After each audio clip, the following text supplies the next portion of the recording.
Like the Starks, the blood of House Bolton runs back to the first men. Singers call those times the Age of Heroes, a mask for a savage world that bred savage men.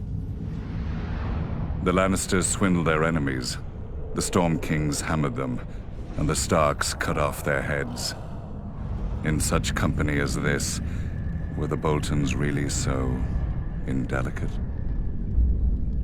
Unlike some other houses, my ancestors owned the Bolton words, "Our blades are sharp."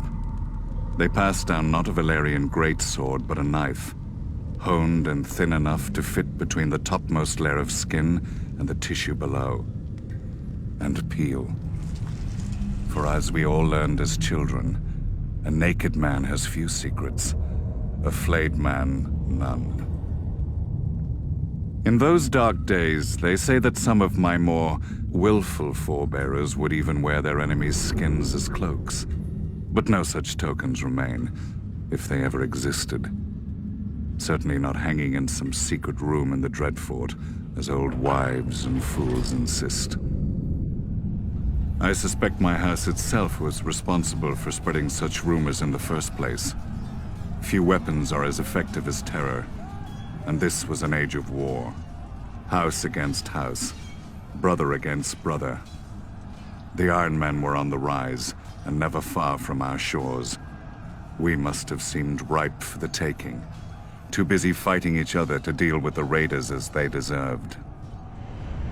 Thus the Starks took it upon themselves to unify the North, under them. They drove the pirates out of White Knife and claimed the eastern coast, and married the Marsh King's daughter for the neck. The Stark wrestled for Bear Island and won. Or so they say. Silly stories. Blood and Steel won the North, and the Starks had the most of both.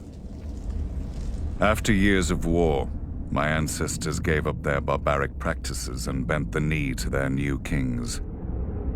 Thus House Bolton became what we are today, loyal bannermen and staunch ally to the Starks, and the second greatest house in the North.